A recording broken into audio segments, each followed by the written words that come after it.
आज हम लोग बोलते तो हैं कि पत्ता भी भगवान के अनुसार नहीं हिलता, लेकिन आज जो मुझे हिला रखा देख लो आप, तो भगवान ने हिला के रखा हुआ है। मैं मेरी जब अभी कहानी बताऊंगा तो आप खुद सोच सकते हो कि आदमी चलता कैसे फिरता कैसे है, सिर्फ वो है, वो मुरलीधर के अंदर इतनी ताकत है अगर आप मन में सोचो तो, वरना कुछ भी नहीं है। कि मानो तो मैं गंगा माँ हूँ वरना बहता पानी है, कि प्रभु तेरी, वो बोलते ना कि प्रभु आपकी कृपा से सब काम हो रहा हो, करते तुम कन्हैया मेरा नाम हो रहा है। ये तो हम लोगों को एक जरिया बनाया है। मेरा जन्म जब हुआ था तो 6 भाई बहन थे हम घर में, 2 बड़े। कई बार मेरे आजू बाजू वाले बोलते रहते हैं कि भाई लड़कों के चक्कर में लड़कियां पैदा करते हैं, लेकिन मेरा पिताजी, हम 2 बच्चे होने के बाद में 4 बेटियां पैदा हुई। तो हम लोग 6 भाई बहन, सबसे बड़ा मैं। जब मैंने घर वालों से बिना पूछे ही 6 साल का था तब मैंने मेरे दादाजी को बताया था। संयुक्त परिवार जब रहता ना आपको तो प्रेरणा बहुत मिलती है। तो घर में साफ सफाई करते थे, नेताजी की फोटो को देखा मैंने, और उसके जो नीचे लिखे हुए सेंटेंस थे कि तुम मुझे खून दो मैं तुम्हें आज़ादी दूंगा, वो मन में छा गए। और मैंने मेरे विचार 6 साल की उम्र में मेरे दादा को बताए कि मैंने फौजी बनना है। मेरा दादा बोला कोई बात नहीं, बन जाना। बोले ऐसे ही खेती बाड़ी में जाते थे, समय बीतता गया। अगली साल दीपावली आ गई, मेरे छोटे भाई को फौजी ड्रेस ला के दे दिया हमारे घर वालों ने। तो मैंने बोला फौजी तो मैंने बना था। बोला टेंशन क्यों ले रहा, अगले साल तेरे को बना देंगे। बोला तो मैंने बोला ऐसा फौजी नहीं, मुझे तो सच में फौजी बनना है। तो बच्चे के विचार थे। मेरा दादा बोलता चलो ऐसे ही बोलता रहता है, मगर जब मैं खेती में जाता था तो मेरे दादा मुझे 71 वार के बारे में, देश आज़ादी कैसे हुआ था, अंग्रेज कैसे कच्चे में आते थे, कैसे हम लोग घरों के अंदर झोपड़ियाँ रहती थी, बोले पक्के मकान भी नहीं होते थे, जो कैरोसिन के जो लैंप जलाते थे वो भी बंद कर देते थे। तो वो बातें सुन करके मैं बड़ा हुआ। और जब बड़ा हुआ तो 11वीं क्लास जैसे मैंने पास किया, 18 साल की उम्र थी, 15 पैसे के अंदर एक फार्म आता था कि अपना और देश का उज्जवल भविष्य बनाने के लिए भारतीय सेना में भर्ती होइए। तो मैंने 15 पैसे का फार्म भरा, सिलेक्शन हो गया, सब कुछ पास हो गया पहले ही टर्न में। तब तक मेरे पिताजी को कुछ भी पता नहीं था, मतलब कि मैंने फौज की तैयारी करके रखी हुई क्या। कॉलिंग लेटर आ गया कि जाइए जी आप महाराष्ट्र के अंदर जाइए। तो महाराष्ट्र, आज तो हम लोग बहुत जागरूकता होगी, उस टाइम तो हम लोग सिटी तक नहीं जाते थे, डिस्ट्रिक्ट तक नहीं कभी गए हुए थे। तो जिसको भी बताएं महाराष्ट्र, तो बंदा बोलता था महाराष्ट्र, तो ऐसा लगता जैसे फॉरेन वाली बात हो रही हो, तो बड़ा घबराने वाली बात थी। तब मेरे पिताजी को पता चला कि भैया, बोलता है भाई फौज में नहीं जाएगा, तुम छोटी छोटी मुझसे हैं। और फौज में उस टाइम क्या था कि टेलीग्राम ही आता था घर पर, डेड बॉडी नहीं आती थी। मतलब कारगिल लड़ाई के बाद में डेड बॉडी आने लगी है अटल जी के टाइम में, वरना सिर्फ टेलीग्राम आता था कि आपका बच्चा हो लिया है। तो मेरा पिताजी बोलता भाई हम तो अंतिम दर्शन भी नहीं कर सकेंगे, तो आपको नहीं भेजेंगे। तो पहली रुकावट थी मेरे जीवन के अंदर वो। तो मेरे दादा को मैंने बोला ऐसी बात है, तो मेरे दादा ने बोला टेंशन मत ले, बेटा मेरा ही है, इकलौता है मेरा पिताजी मेरे दादा को। उसने समझाया कि तेरे 2 बेटे हैं, एक चला भी गया तो कोई बात नहीं, बच्चे की जो इच्छा है वो पूरी करने दो। मगर मेरा पिताजी बोलता नहीं। तो किस तरह दोनों बाप बेटे की उनकी बात हुई मुझे नहीं पता, मगर मेरे को मेरा दादा ने बोला तू टेंशन मत ले, तो तेरा बिस्तर बोरी बांध अब तुम जा। मतलब तो मेरे पिताजी ने मतलब अपने जो पाँव छू के जाते हैं तब पाँव भी नहीं छूने दिए थे। बोलता है कि मैं भेजना नहीं चाहता हूँ, क्योंकि वो सोचता था भाई सबसे बड़ा लड़का है और कुछ हो गया तो मैं क्या करूँगा, उसका भी एक प्रेम अलग था। मगर मेरे दादा ने बोला तुम जा, टेंशन मत ले, मैं इसका बाप हूँ, जिंदा हूँ, अभी समझा लूँगा अपने आप ही। वाह वाह। तो ये प्रेरणा मिलती संयुक्त परिवार से। आज भले ही मेरे दादा दादी संसार में नहीं है, मगर हृदय में आज भी निवास करते हैं। उनके कारण मैं नासिक में आया और एक तोपची के रूप में मैंने अपनी सेवा दिया। और सेवा से ये फ़ायदा हुआ कि मैंने पूरी ट्रेनिंग किया। और हमारे सेना में बहुत ट्रेड मिलते हैं, तो मैंने पहला ही फर्स्ट दिमाग में यही था फाइट वाला। तो मैंने जो गनर्स बोलते हैं जिसको तोप चलाते हैं, तो मैंने वही फार्म भरा और वही टेस्ट दिया, और भगवान ने इच्छा पूरी किया, मुझे वही ट्रेड मिला तोपची के रूप में। मतलब तो जब पहली पोस्टिंग हुसैनी वाला बॉर्डर फिरोजपुर पर हुई तो हमारे साथी आपस में मजाक करते थे। हमारे को जितने भी हम तोपची हैं, क्योंकि हमारी तोपें लोहे की रहती है, तो हमको लोहार बोलते थे आपस में भी कि यार क्या तुम लोहार, हम लोग ये है, हम वो। आपस में हमारे सेना में भी चलता रहता मजाक वगैरह। चलो भाई कोई बात नहीं है। ऐसे करते करते जो पहला ऑपरेशन, क्योंकि कहानी पूरी बताऊंगा तो बहुत टाइम है, मगर जो पहला मेरा ऑपरेशन रक्षक जो पराक्रम रक्षक था, जो जम्मू एंड कश्मीर में पहली बार हम बर्फ़ देखी है, पहली बार हमने जहाँ डकोटा उतरा था 1948 के अंदर वो देखा है। बड़ा उत्साह था, बर्फ़ देख रहे थे, गुलमार्ग तंगमार्ग उड़ी सेक्टर में हमारी पोस्टिंग हो गई थी, तो बड़ा उत्साह था हमारे अंदर। मगर हमारे जो उस्ताद थे वो बोलते थे भैया यहाँ हम लोग पिकनिक करने नहीं आए हैं, हम तो उन दहशतगर्दों का नाश करने आए हैं जो हमारे सब्र को बिल्कुल बर्बाद कर रहे हैं। पहली बार AK-47 56 देखा, हाथ में 10 बार लेते थे, बड़ी पलटियाँ मारते थे, फायरिंग करते थे, चाव था, एक अलग उमंग थी। मतलब इस 22-23 साल उम्र थी, जोश बहुत तगड़ा था, मगर 2 महीने तक ट्रेनिंग किया। जब हम अपने असली रूप में आगे, जो पुरानी वाली फौज थी वो चली गई।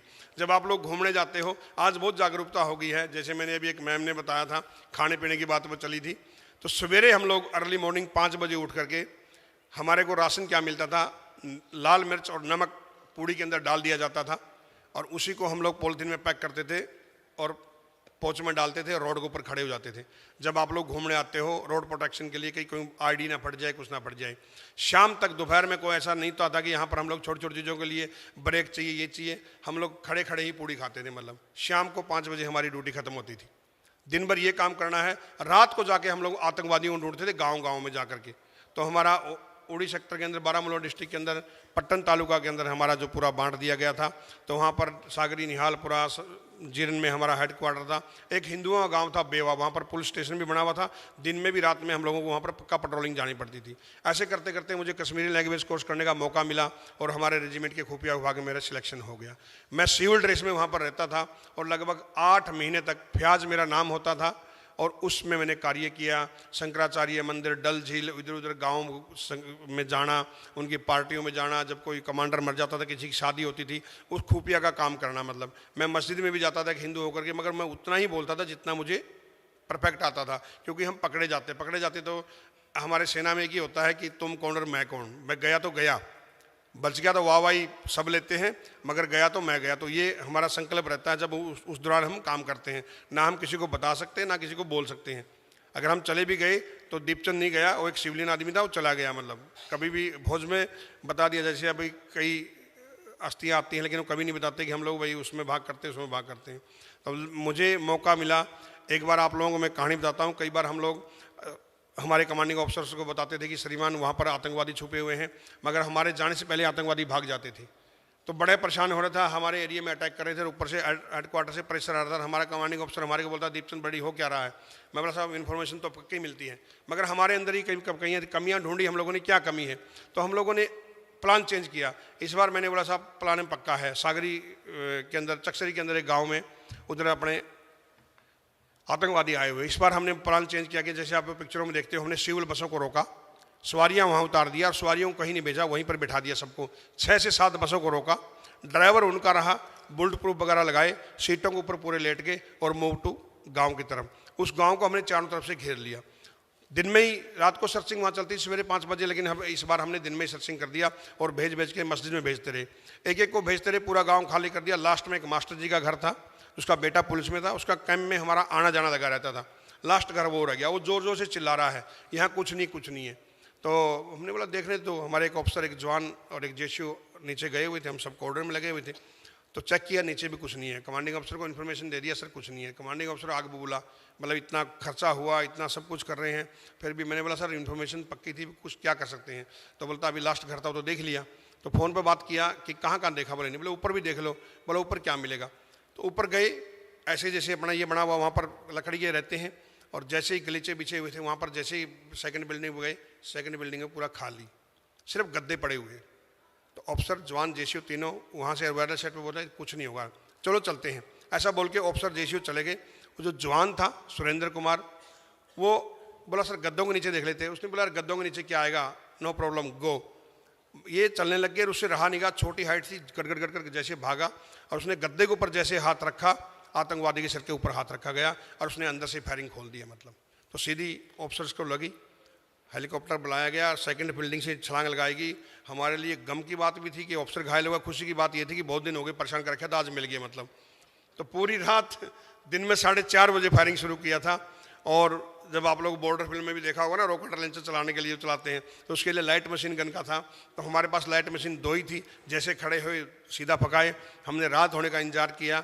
बाजू वाली जो जीआर थी उसको बुलाया गया और लगभग 3:30 से 4 बजे तक ऑपरेशन चला, जिसमें हमने 3 आतंकवादियों को मौत की घाट उतारा, जिसमें हमारा एक जवान भी शहीद हो गया था, अवतार सिंह।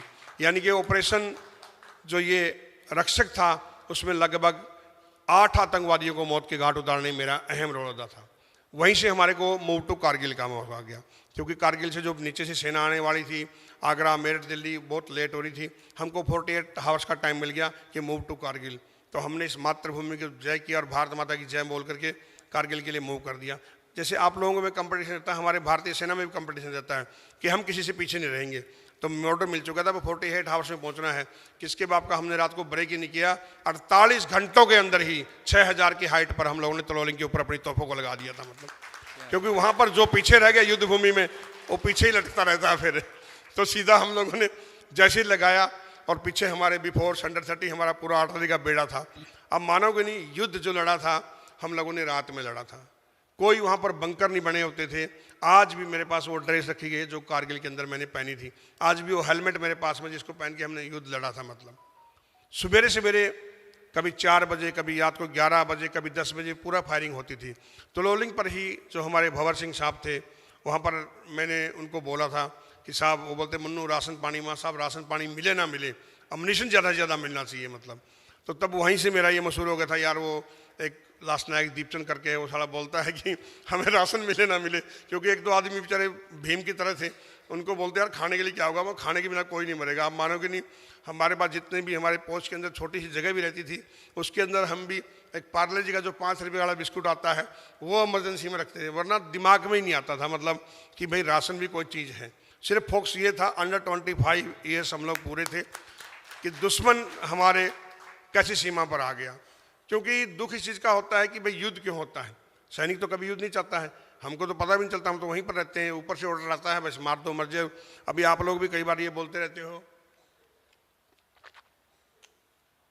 कि भाई उन सैनिकों को मार दो। अगर आप 10 मिनट सोचा जाए, वहाँ का भी सैनिक के भी बाल बच्चे हैं, उनके भी माँ बाप हैं, बहुत आप लोग नहीं जानते, लेकिन हम जब आमने सामने रहते हैं, कई बार एक एक बहन को 6-6 बहनों के ऊपर एक भाई रहता है, इकलौता भाई, वो भी कभी बार शहीद हो जाता है तो बड़ी पीड़ा होती कभी कभी। तो इसलिए युद्ध तो पहली बात तो होना चाहिए, नरसंहार होना नहीं चाहिए, मगर भाई अतिथि देव भव, पहले हम किसी को छेड़ते नहीं है और बाद में हम किसी को बख्शते नहीं है। मतलब तो यही हमारे भारतीय सेना का ऑर्डर है। मतलब और हमारे जैसे मैं कई बंदों को बोलता हूँ, जैसे हम लोग पुलिस का प्रोग्राम, मेरे दोस्त हैं एक जिन्होंने कसाब को पकड़ा था, मंगेश नायक जी, मैंने बोला मंगेश नायक जी ये हमारे हाथों चढ़ जाता ना, न रहता बांस ना बजती बांसुरी, वही काम तमाम कर देते, करोड़ों रुपया बर्बाद हो गए ये करने में कि यही कसाब हर यही पाकिस्तान का आदमी है।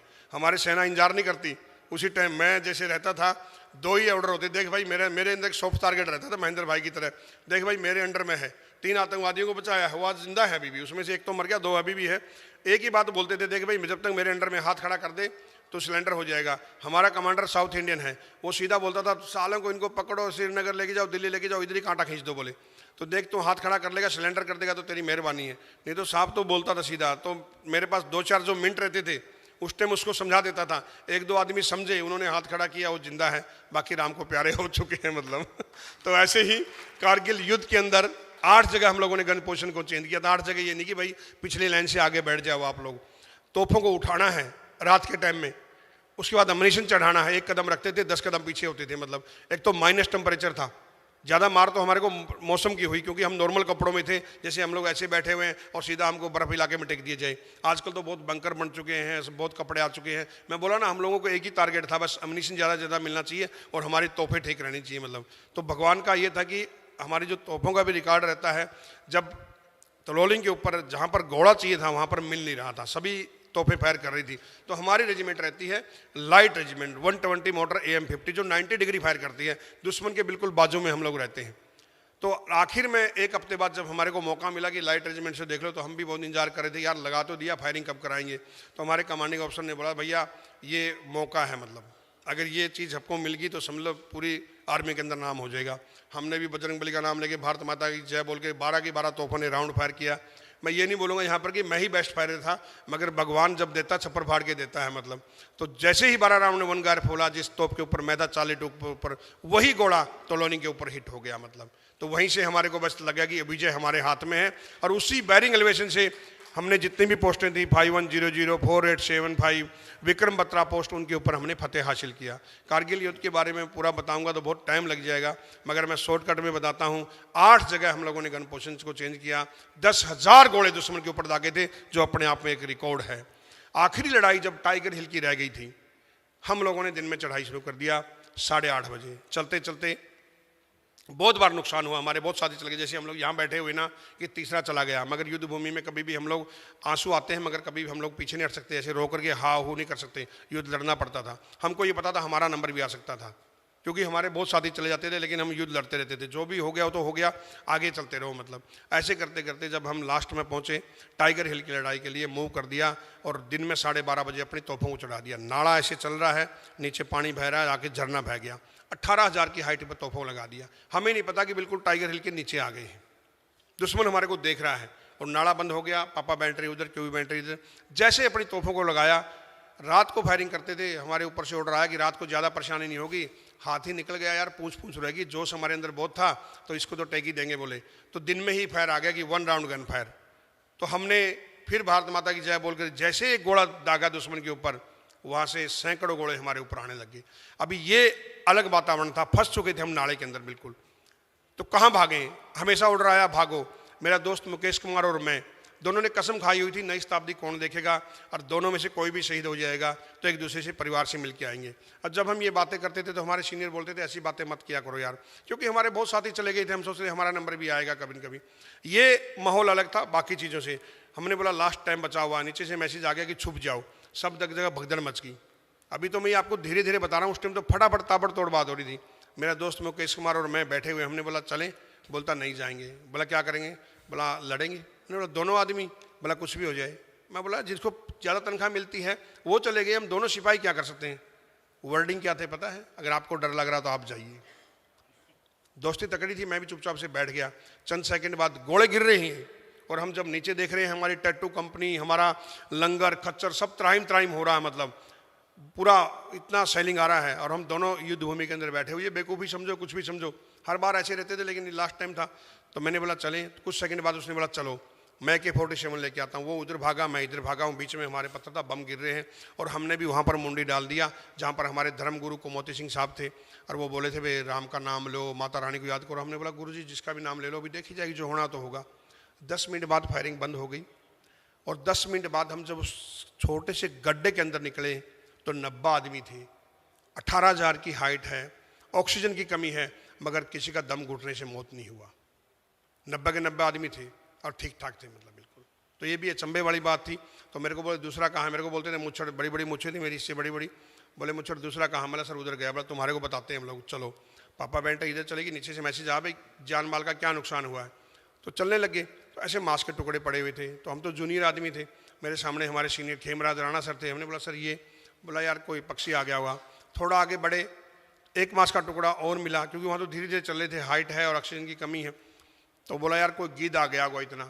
तो जैसे आगे बढ़े उसने बोला मुकेश, और मेरे दोस्त की यहाँ से गर्दन उड़ चुकी थी। ब्लड चल रहा है, धड़कन चल रही है, नब्ज चल रही है, मगर गर्दन नहीं। ये देख करके राणा सर बैठ गए। मेरा तो बहुत जिगरी दोस्त था, भाई से बढ़ करके था, मतलब जो नॉर्मल मैंने कोटी पहनी हुई थी उसको निकाला और लगाया और इन्हीं हाथों में उन्होंने तरफ तरफ के आखिरी सांस दिया था। मतलब उस टाइम बहुत पीड़ा हुई थी, काश इसकी जगह मैं क्यों नहीं गया, क्योंकि देश के लिए शहीद होना भी कोई आम बात नहीं होती। भाई से बढ़ करके मेरा दोस्त था, मतलब आज भी उसकी 26 साल हो गए, उसकी कमी को पूरा नहीं कर सकते हम लोग, क्योंकि हम लोग हर चीज़ कर सकते हैं, मगर जो हमारे भाई चले गए हैं देश की रक्षा के लिए, उनको वापस नहीं लेके आ सकते। हमें भी जो वादा किया था कि मैंने साथ में जाऊंगा, मगर मेरे कमांडिंग अफसर ने बोला बेटा साथ में नहीं जा सकते आप, एक तोपची चलाएगा, दूसरा तुम चले जाओगे, दो दो तोप को डैमेज नहीं दिखा सकते। उसके बाद मेरे को नीचे गुमरी तक ले जाने का मौका मिला। मैं अपने दोस्त के पार्थिव शरीर को लेकर के 4:30 बजे निकला था। गुमरी मतियान के अंदर मैं 2:30 बजे पहुंचा। निशान चेक किए जो हमने करने होते हैं, अगरबत्ती लगाई और अंतिम प्रणाम किया और पाँव को हाथ लगा कसम खाई कि दोस्त तेरी शहादत का बदला हम जरूर लेंगे, और वापस मूव किया और 9 बजे टाइगर हिल के ऊपर आ गई। पूरा मातम था क्योंकि लास्ट टाइम था, बहुत ट्रेजेडी हो सकी थी, मगर ये बहुत बड़ी ट्रेजेडी थी हमारे लिए लास्ट टाइम में। उस दिन हम लोगों ने तैयारी किया, चाहे कितना भी कम हो, आखिरी गोले आखिरी दुश्मन हम लड़ते हैं, आखिरी सांस तक लड़ते हैं। और अगले 3 दिन तक भारी फायर सपोर्ट दे करके टाइगर हिल के ऊपर तिरंगा लगा करके अपनी दोस्त की शहादत का बदला लिया हम लोगों ने। मतलब आज मेरी बटालियन को भी 12 गैलेंट्री अवार्ड मिले, कारगिल लिखने का सौभाग्य मिला। हर बटालियन को मिला क्योंकि हमने बहुत अच्छे काम किए थे, इसलिए हमको मिले। आज इतिहास के स्वर्ण अक्षरों में मेरी यूनिट का नाम लिखा हुआ 1889 मिसाइल रेजिमेंट कारगिल। बहुत फख्र की बात है। आज हम लोग हर जगह, जैसे मैं महेंद्र भाई को बोलता हूँ, 26 जनवरी 15 अगस्त सब जगह मनाते हैं, मगर उनकी पीड़ा कौन समझता है। पैसा सब कुछ नहीं होता है, उनकी पीड़ा कौन समझता है। कौन हम जाते हैं उनके घर पर, एक भी आदमी हाथ खड़ा कर दो। हम बहुत सामाजिक कार्य कर रहे हैं, ऐसी बात नहीं बोल रहा हूँ, लेकिन उन सेनानियों को कहा है जो हमारे लिए रक्षा करते हैं। मतलब आज हम चाहे बर्थडे मनाते हैं, चाहे नई साल मनाते हैं, हमेशा सीमाओं पर खड़े रहते हैं। तो कभी भी उनको मत भूलिए आप, क्योंकि उनके बिना कुछ नहीं है। और मैं चाहता हूँ कि यहाँ पर जो बच्चे खड़े हुए हैं उनके लिए भी मैं यही बात बोलता हूँ कि भाई अगर आपने भारत को देखना है तो भारतीय सेना में भर्ती होइए, पूरा भारत आप देख सकते हो। मतलब उसके बाद में मैं 2-4 मिनट और लेता हूँ। मेरी कहानी ऑपरेशन पराक्रम, पार्लियामेंट में अटैक हो जाता है जस्ट 1-1.5 साल बाद में। उसके बाद में पूरी भारतीय सेना को मूव कर दिया जाता है, हमको बॉर्डर पर लगा दिया जाता है। फिर 1 साल तक युद्ध नहीं होता है। उसके बाद अमेरिका और रूस के कारण फैसला हो जाता है और मूव के ऑर्डर हो जाते हैं। हम लोग अनलोडिंग कर रहे थे एमुनिशन, बम फट जाता है जिससे मेरी पूरी छाती फट जाती है, यहाँ लीवर लावर मुझे वहाँ से सब जल जाती है, हाथ उठ जाता है। मैं हाथ को पकड़े ऐसे बैठा था और 2 बार मैंने उठने की कोशिश किया था मगर उठा नहीं गया। उस टाइम 2 ही चीज़ों का मुझे ध्यान आया, मेरे साथ में मेरी वाइफ है, एक इसका ध्यान आया और एक हनुमान जी का मैं पुजारी हूँ उसका, कि बजरंग बली आज के दिन तो मृत्यु आ नहीं सकती और सुशीला देवी तुम इतनी जल्दी विधवा नहीं हो सकती हो। मतलब उसके बाद मेरे साथियों ने मुझे उठाया, हॉस्पिटल में लेके गए। 3 आदमी थे हम लोग, दूसरे का ऑपरेशन शुरू हो गया। जैसे ही मेरा ऑपरेशन के लिए लेके गए डॉक्टर ने बोला इधर डेथ, क्योंकि मेरा जब साथी उठा रहे थे तो पूरे आंतड़ी बाहर थी, एक आदमी आंतड़ी पकड़े हुए, पाँव पकड़े हुए हैं, मेरा पूरा पेट फटा हुआ है, लीवर लावर सब डैमेज था। उसके बाद ने वो साथी रो रहे थे, मैंने बोला रो मत। बोले सर आप चुपचाप रहो, क्योंकि चंद गरम गरम में बोल रहा था बंदा।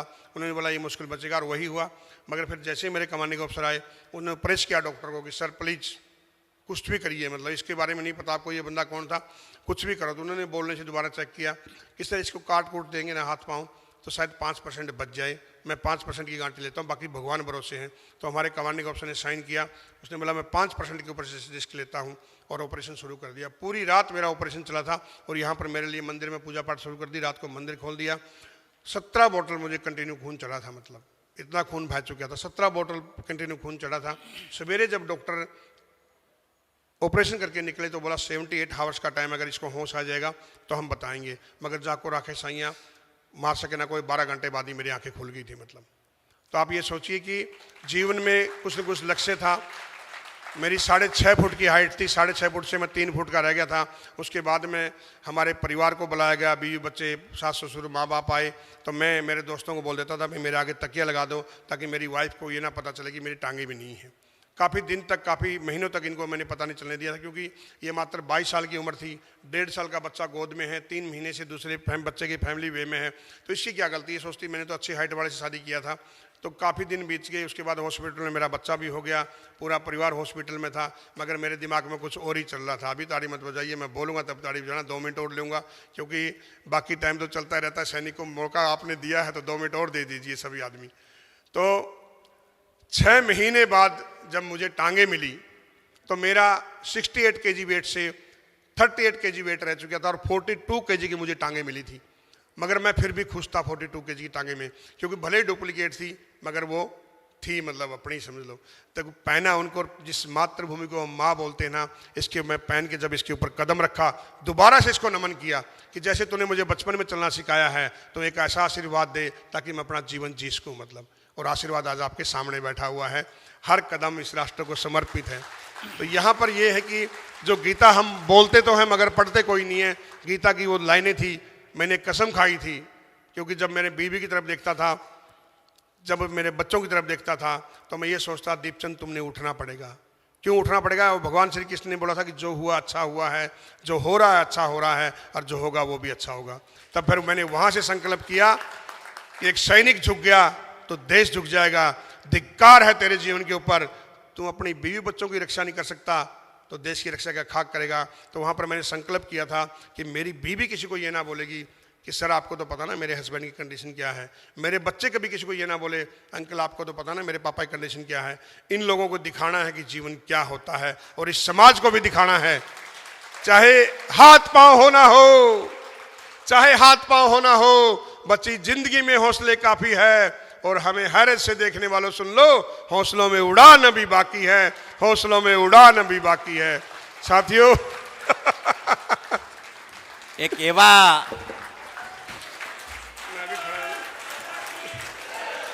भारत माता की। आप सब अपनी जगह पे बैठिए।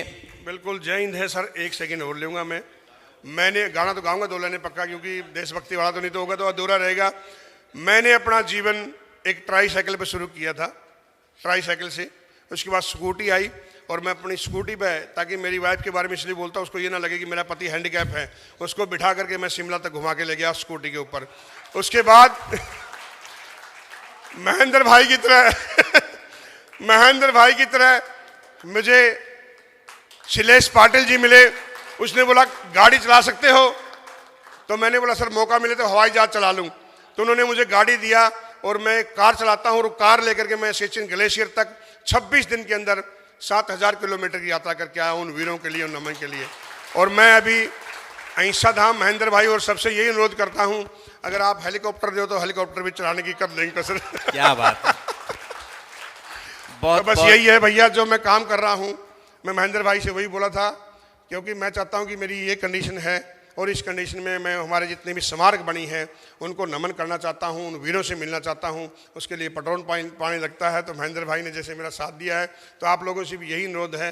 मैं 23 तारीख को भी सर बताएंगे, अभी मैं झंडा लगा रहा हूं, तो बाकी चीज़ों में भी आप एक ए शौक के साथ साथ में हमारे साथ में भी शौक करने की कोशिश करें। और